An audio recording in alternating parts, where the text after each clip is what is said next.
Hi, this is Brendan Davis from Bedrock Games and the Bedrock blog, and I'm here with Adam Balderstone for another episode of Bedrock and Balderstone, where we're talking about Torchwood Season 2, Episodes 9 and 10. So this is Something Borrowed and From Out of the Rain. So we're getting up into the last few episodes of Season 2. And yeah, so Adam, before we get into the overall discussion of each episode, just general impressions so far of the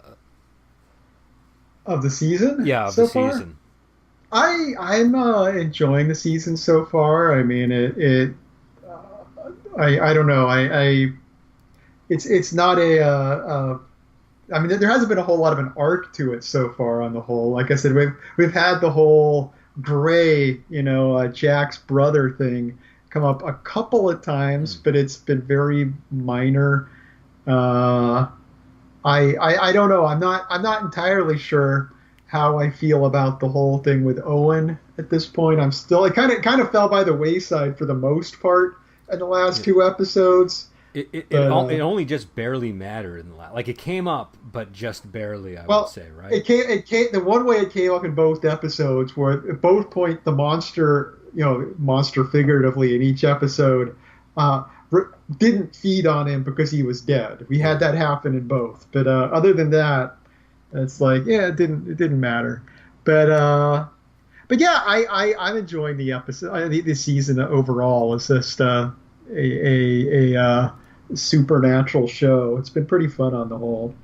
And so for the first episode that we're doing, which is episode 9, Something Borrowed, Gwen and Reese are getting married finally. So this is a wedding episode. I'd forgotten they were getting married, so that was a surprise. And the whole premise of the episode is I think the night before the wedding, they're going after these monsters, which I think we find out are called Nostrovites, but I don't believe they quite know that at the time.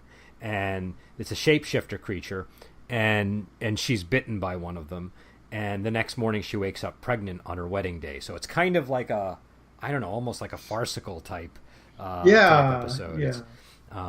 The premise, and not only is that, so the premise itself sort of amusing, but there's a whole thing going on with the in-laws that gets rolled into the plot itself. So the movie ends with Reese trying to hack an impersonator of his mother, so that he can marry Gwen. So there's I don't know, that everything was very over the top. They even reference Evil Dead at the end.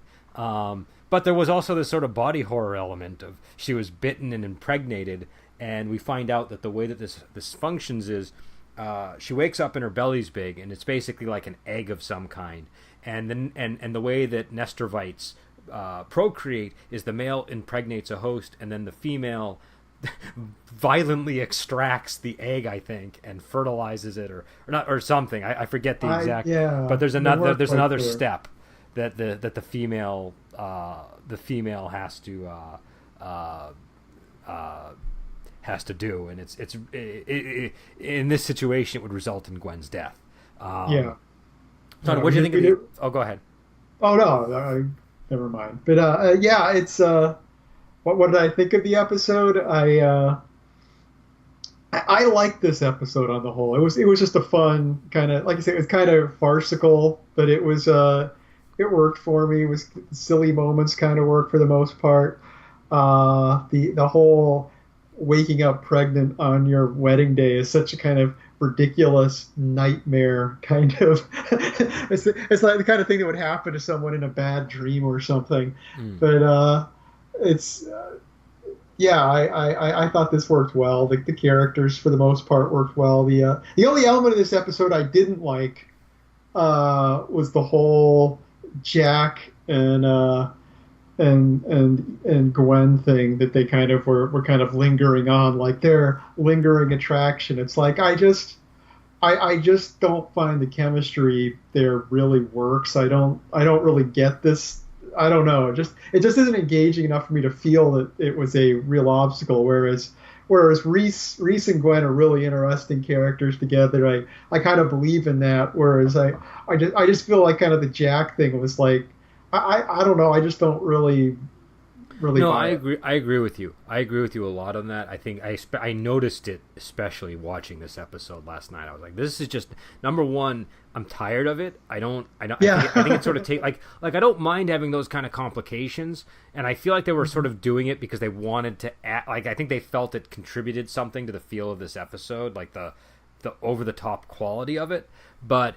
It was an additional thing the episode didn't need, and I think they really just don't have the chemistry. Like I think he has more chemistry with Tosh if they were going to go with the character Yeah. because of their history. Like there was an episode where they were stuck back in what was it, World War II together, and I feel like they've had moments where I don't know, they just sort of connect more, but even then I don't think it necessitates a Jack Toshiko sexual tension plotline.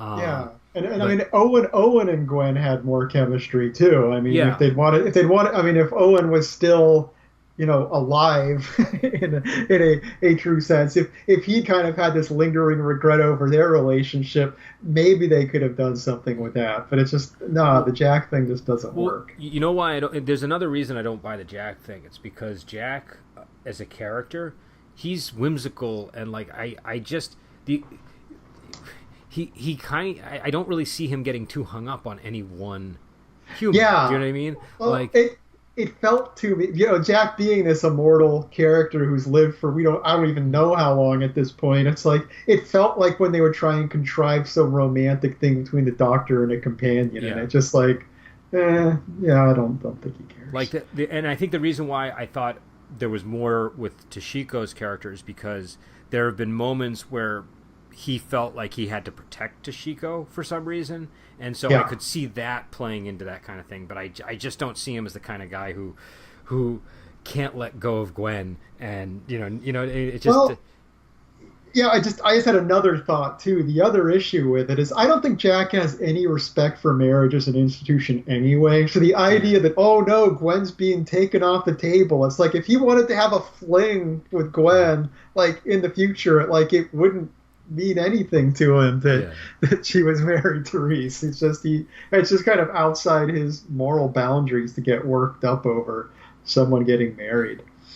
But anyways, I think overall I thought the episode was good. I Oh thought yeah, that was the one element I didn't like. Other than that, it's a very fun episode. I liked the humor of it. I liked even some of the characters. There was a guy named Banana Boat was one of the characters. And Yeah. But on both sides, they're the groomsmen and the bridesmaids were all pretty well cast. and the parents, the in-laws were all pretty Yes. good. Yes. They picked the right mother-in-law to sort of turn into a Nestrovite at the end. I also liked the fake out. The fake out was a little bit predictable, but I thought they did it well. Yeah. Where you initially think that it's what's the line? They and I'm going to swear because they do in the so there's a scene where Reese's mom is alone with Gwen, and they suddenly realize they suddenly see his mom with the father, and they're like, oh no, she's with the Nestrovite, and they run in and they go, get back, you ugly bitch. And they're pulling guns out, they're ready to shoot her, and it turns out she's the real mom, and the Nestrovite is actually the one that's with the father. And I just thought that scene was done really nicely. Yeah, that was very well done. Complete with Reese decking Jack at the end of the scene. And it was the kind of scene that you saw a lot of those sort of moments in this episode. There's just a lot of that kind of thing going on. Yeah, and no, and I did. It was a very good Gwen and Reese episode too. I mean, Reese's reactions to all this ridiculousness were very good too. It was his initial exasperation and kind of being upset was very convincing, but kind of taking it in stride and going through with it. He is just a very strong character whenever he shows up. What did you think of the chainsaw scene, the Evil Dead scene at the end with Reese? I liked it. I kind of wish they hadn't, had Jack call it out as an Evil Dead one. I felt like you didn't need to say it was an Evil Dead scene. We got that. But other than that, I liked it.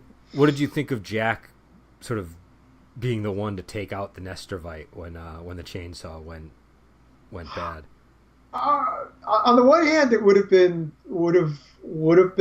fun for Reese to be the one to take it out, but on the other hand, it was kind of entertaining him having the hesitation that he wasn't quite ready to hack his mother apart with a chainsaw was somewhat fair. So I don't know. I was okay with the way it played out.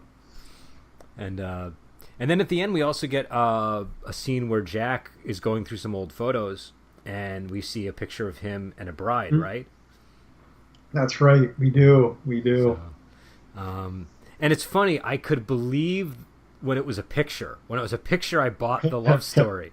But when it was like, when it wasn't, it just, I don't know, just him and Gwen. I don't know. I feel like, it just, I don't know. They just don't have the chemistry needed. Well, yeah, I'll elaborate on that. It's like, I believe that he cares about people. And it's like, yeah, this person that was in his life that he was married to a long time ago, he misses that person. And I totally believe it. And I believe, 100 years in the future, he'll think back on Gwen and he'll be like, boy, I really miss Gwen and I'm sad. I just don't think marriage, and he did marry this girl in the past, but it doesn't mean I think marriage is important to him. It's like this person was important to him and he married this person. Whereas I just don't believe that Gwen getting married in any way, I don't know. I just don't see him as, everything I've said about him in this show and Doctor Who makes him this freewheeling guy who, I don't know. It's just not an important thing to him. He wouldn't get hung up on it.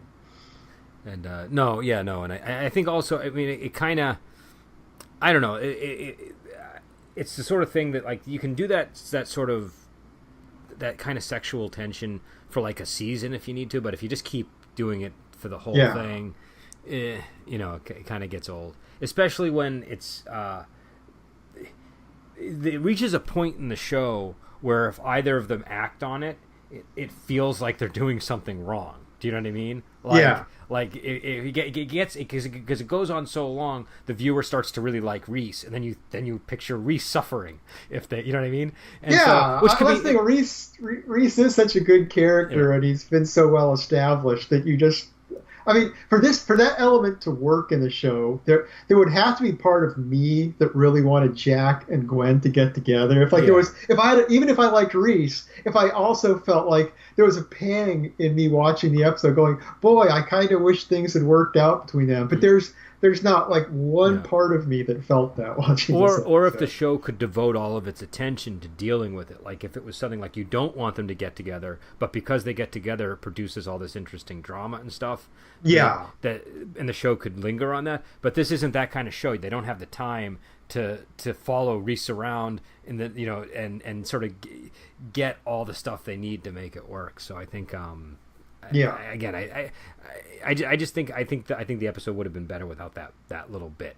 But I don't know. Maybe it was who knows? Sometimes you say that and then you see it without the thing that you're complaining about, and it doesn't work. Yeah. But so the next episode is From Out of the Rain, and this is definitely different than the other episodes in the season, wouldn't you say? It definitely sticks out. So here's the funny thing. Whenever I think back on Torchwood, this is the episode I always remember for some reason. Like not because I think it's this great episode, but it's just the one that stands out in my memory of Torchwood. I remember this episode, and I remember the last episode of this season, which I won't spoil for you right now. But and I think it's because it feels like it should have been on like Tales from the Crypt or something.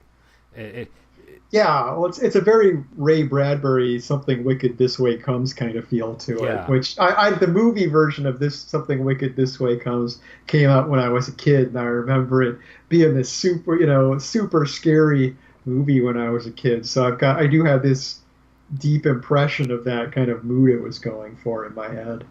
Well, and it was very atmospheric. It had a lot of the music. The soundtrack sounded a lot like sort of a B-movie horror soundtrack from the 90s. And it sounded different from the rest of the Torchwood season. I I remember listening to the music and I was like, I feel like I should be eating popcorn in a movie theater listening to this music, and and the look felt like I would say kind of like a '90s B horror movie too. Like it had that Yeah. kind of a look. It definitely didn't look like a normal episode of Torchwood, and it's basically about a so it's a the premise is there's the night travelers, or sort of this wandering, I don't know what would you say, like sort of like a wandering circus freak show type thing, like uh, Yeah. before the um, before the age of cinema, and there's an old movie theater called the Electro, and I think that they're doing some kind of retrospective of the air, like view the town through through the lens of old film kind of a thing, and the guy's kid is preparing the film reel, and these people from the night traveler start showing up on the celluloid, and they're able to enter our world, through the medium of film, and their whole thing is it's a whole troupe, but two of them make it through. One of them is sort of like the weird ringleader type guy. He felt like I felt like he should have been played by Vincent Price if it was cast way back in the day, and Yeah. and the woman was I think they called her the mermaid, and she was basically I think her whole thing was they put her in a tank of water and she was able to stay in there for a long time or something, but they would go around and it was kind of like Waters of Mars a little bit, where they would suck all the moisture out of people, right? Like it was like almost like Oh yeah. like it wasn't like Waters of Mars, but it reminded me of Waters of Mars, because a lot of the special effects were around the mouth, and the people ended up, they didn't turn into sort of, I think in Waters of Mars they kind of became like zombie like, and this they just became catatonic and depleted of their I think of their fluids, and he put their breath into like a little silver vial, and so the whole plot of the episode is they need to get rid of these people, and they need to get the silver vial because a bunch of people in town have been afflicted and they need to restore their breath. And I'm going to spoil it because the way it ends, and if you haven't seen the episode, you shouldn't listen to what we're saying. The way it ends is they confront the ringleader, and he when he realizes it's all over, he just throws the bottle into the air, and they're only able to catch it when there's one breath left. So all the people throughout the whole episode that you've been they've sort of been the stakes of the episode. You're sort of, they're sort of in the hospital and you want them to get better. They all die except for one of them. And so I don't know. What did you think of the episode? What was your? Atmospherically, it was really good, and I enjoyed the early part of it. I mean, the whole carnival aspect of it worked. I also the very small horror genre of horror movies involving old movie theaters and creepy things that come out of old films and stuff. Those are both things that I like a lot. I felt like the plot got kind of a little muddled and slow, and it's like and despite like the atmosphere being decent, it was never really scary at any point. Yeah. Like it feels like so it's like I enjoyed the episode, but it just felt like the plot, 'cause I can get into details a little bit later, but the plot just got very kind of convoluted and weird near the end in some ways. Yeah, it was strange. There were parts of it I really, really like. Like I like the atmosphere, like you were saying. I like I don't know. I like the premise. The premise is really cool, and I was thinking that would make a great adventure for a campaign, because you have the film, people coming through the film, but then you need to do sort of the research to find out about them, and it just, I don't know, I could totally see that working in and also they were able to tie Jack into them. The parts that didn't work for me were, number one, I felt like they really weren't sure if they wanted them to be villains or they wanted them to be the show. Do you know what I mean? Like, because there were moments where we're kind of following them around, and I sort of found them interesting, but just as I was finding them interesting, suddenly we're back to dealing with them as monsters, and it just wasn't. I kind of wanted it to go one way or the other. Either I'm supposed to learn more about these night travelers and kind of sympathize with them, or I'm supposed to be afraid of them. But it's kind of like we were talking before the podcast about the '92 Dracula and how some of the horror is sucked out by having so much love story and having him be such a sympathetic villain. And here I feel like it's like that, but it doesn't even go that far. At least the '92 Dracula, it created something that I still like watching, even if it's not if it's not scary to me. And here I feel like they could have made something I liked watching. Like it could have been like a Nightbreed type thing, where it's like, well, the cool and interesting thing about it is I want to go and find out more about Midian. Do you know what I mean? But and here it would be I want to find out more about the Night Travelers and the carnival that they're a part of. But instead I only just got a taste of it, and then I'm sort of dealt with them being villains. But then when they are the villains, it's like, well, I kind of like saw them just having that little scene together, and it just sort of undercuts all the fear somehow, because they're just they have like normal desires, and it somehow makes it less scary to me. And it's never quite clear, there's enough of scenes with them that you feel like there's something larger they're doing, or there's those impressions of the sea being over the town, or, and that which ties into her being a mermaid. But it's like none of that ever clarifies into anything. It's like, they're like, oh, well, they're trying to get revenge on all the cinemas in the theater before they die. It's like, well, if old cinemas are dying, we've got to hurry and kill them before they die. Well, and I feel like he wasn't even saying, like, that was the weird part of the show. I thought that wasn't, I felt like that was Jack commenting on, like, isn't it interesting that that this is happening in this way? But can you hear me, Adam? I could not hear you for about 10 seconds there. Oh, okay. You felt like it was Jack commenting, and then. I felt like it was like Jack sort of commenting on the subtext of what we were seeing, but not on the actual motives of the people. And that I know that I found quite jarring, because I was like, well, okay, I can sort of see, like, if I was reading like a student paper on the episode or something, like, that might be a cool thing to talk about, but that does nothing. It doesn't inform any of what they're doing, and because I don't think that's what they weren't seeking revenge against movie theaters. They had some other purpose, and it wasn't clear what it was. And where the episode kind of falls, I won't say it falls down, because I did enjoy the episode, but it is a solid episode. It's one of those where it's frustrating. This should be a really, really good episode. Yeah. This could have been a 10. It ends up being like a 6 or a 7, because this is where I think it tumbles. At the very end, when they start coming out of the screen, the big climax of that is that they reunite with her at the bottom of the stage, and it looks really weird. It does not look dramatic. It doesn't look scary. It looks like a group of friends just kind of hanging out and giving each other high fives in a very casual, non-choreographed. Like it had all the worst aspects of something that's over choreographed and under choreographed at the same time. Do you know what I mean?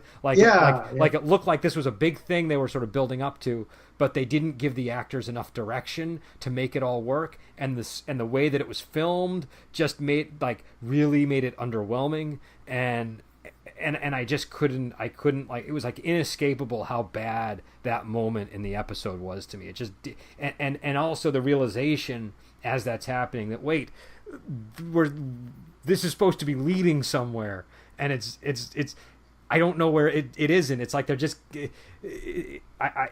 I felt like this either should have been a 2-parter, or they should have just made the ending tighter somehow. But I really wanted to know a lot more about the Night Travelers, and we just never got more of it. And also, I have to say, when the Night Travelers did come out of the screen, a couple of them looked kind of goofy to me. Like one of them, the strong man, that I bought. The 2 guys with the hats, they looked like somebody just hit them on the head, and they were just kind of dazed. Do you know what I mean? They just didn't. Something about those 2 guys didn't work. And I mean, this is like easy. This is like Carnival. It's very easy to sort of do Carnival right. And I felt like they didn't get it with those 2 guys, and they really sort of stuck out. I mean, the ending was really disappointing. And I mean, the whole thing of just needing to, like, oh, well, if they're made of film, then we can film them and expose it to light. And I don't know. I mean, I kind of understood the weird magical logic behind it, but it was a really strange Torchwood solution to a problem. I mean, it was very kind of magical thinking kind of thing. But I don't know, and it was just too easy. I mean, it didn't resolve things interesting. They just exposed the film, then boom, they're all gone, and it's like, okay, that's it. There's Well, no I, complication in this. I didn't mind the film exposure part of it because I guess I was looking at it from a role play lens, and I was like, well, that's what a player character would probably do. Yeah, Is that yeah. I mean, uh, but I definitely thought the only part of the ending I liked was I did like the fact that they kind of were willing to go all the way with the with having those people die. I thought that yeah. was I thought that added something to the ending, and it wasn't like, "Ooh, we're here to shock you." It's outrageous. It was more, it was more like they had set the stakes, and then when the guy threw the bottle in the air, the easy thing to do would have been to have it be all dramatic, but then have Yanto catch it or That's something. it. And Yeah. I liked that like the stuff that we saw escaping, those were people's breaths, and they were actually dying with every breath. It wasn't like the thing like, well, we were hinting at that, but it wasn't actually the breath coming out, and everybody's actually safe. Yeah. I thought it worked pretty good. So I was pretty happy with it. Yeah, yeah, that worked fine. I don't know. I mean, my problem with the film thing, like I said, it was mainly just that it was. I don't know. I felt it felt like, well, these were already magical creatures before they were filmed, Yeah. and they'd go around collecting breaths and stuff. It's like the filming wasn't the thing that made them magical. The filming was something they used as a portal, and it was just like there was a weird balance. Like I said, I'm kind of a fan of the haunted old cinema kind of genre, and I'm a fan of carnival stuff. And it felt like there was at points the two kind of butted up against each other, where it was like it was trying to do both genres at once, but they didn't always fit together. Well, that's. I think it would have been better if the villain just emerged from the celluloid and there wasn't the sort of backstory to them or Well, if that could have been or one they way. could have had backstory, but that the backstory wasn't that they were already monsters. Them sort of being this thing that is created on the celluloid itself, and then Yeah, then the ending would have made more sense to yeah. me. But the fact that they're magical carnival people before movies even existed, it's like, well, why are they made of film? I don't know, but Yeah, it was. I would agree with you. That was kind of because I remember, and in fact, it even created some odd plot issues as you're watching it, where you're not really sure, like, well, are they in the film because they're monsters, or are they like I don't uh-huh. get the there's some oddities around that. Well, yeah, that you got weird questions too, because it has the classic ending where it sets up the sequel of somebody buying another film canister that's got the film on Yeah, it, and which I didn't it's mind. I like, liked that. That I thought oh, was fun. I did. I liked it, but it's I'm not upset about it, but it just like had weird questions. Like, well, they've already got his little flask that he Yeah. keeps the breath in. It's like, is there going to be a second flask when he comes out of the movie again, or does he need his flask? Or I was just like, are there multiple versions of them? I don't know. Yeah. I was just very perplexed by that. What I see, here's the thing: the backstory is what gives you the mermaid and the flask and all that stuff. But I think they could have gotten that still if they had just made the footage be an old silent movie about the travelers that are this, Yeah, what I mean, yeah, like an old horror movie. And that's what they were. And so instead of having to go and research the night travelers, in reality, all they have to go and find out about this film that and maybe it's even more difficult because they don't want to play the film because playing it will summon them now. So, yeah, but yeah. I think that would have made it tighter. But again, that's I do have to say, both of us, if you listen to the show, we both play RPGs, and we're constantly coming up with adventures that are built around premises like this. And I do find that I do that a lot, where I'll come up with an idea, and if I'm just doing it for my home game, I won't notice that I actually have two premises, like Oh that I need to yeah, separate into. yeah. Do you know what I mean? Or combine into one, or change somehow. And I think this is largely a product of this being a television show. And I think if it were a movie, it would have They would have undergone had the more rigor. time to develop the script. Yeah. There would have been enough development, because I feel like this would have made a really great B movie in the '90s that I saw. Yeah. There was a period of time where these were the movies that I was watching, and with a few tweaks and some added budget, I think it would have made a great like hour and 30-minute film. Yeah, and I would agree with you on one condition: if the expansion of the time was spent on the carnival characters, because Yeah. once again, it's not a very scary episode. So if you try to double down on making it like a 2-hour horror movie, it's like, well, it's not scary. So you'd have to go the other way of just making these weird characters more intriguing and us following whatever. Because I felt like if they were trying to do something beyond just get out of the film, it's like. I mean, because the whole thing of them wanting to have an audience, it's like, well, did he already have breaths in his canister when they came out? Why didn't he if he didn't? And I don't know. I mean, once again, it's the kind of thing, if the ending had been more satisfying, I wouldn't have had as many questions. It's like I'm being really nitpicky, but it's like I get nitpickier the more something kind of gives me time to pick over these things. And I feel like I'm being nitpicky with this episode because it was an episode that I really liked the idea. Exactly. I was just about to get to that. Yeah. It's so, but yeah, I think also if they did do that, like, you can follow the monsters around and still have it be scary. Like, the way that they would have to do it, though, is they have to make one of the monsters frightening to the other monsters. Do you know what I mean? Like, if they made like either the mermaid or the ringleader really dangerous to the other monsters somehow, then that could give you something to be afraid of even while you're following them all around. But I don't know that was necessary. I would have been happy with like I said, like a Midian type situation.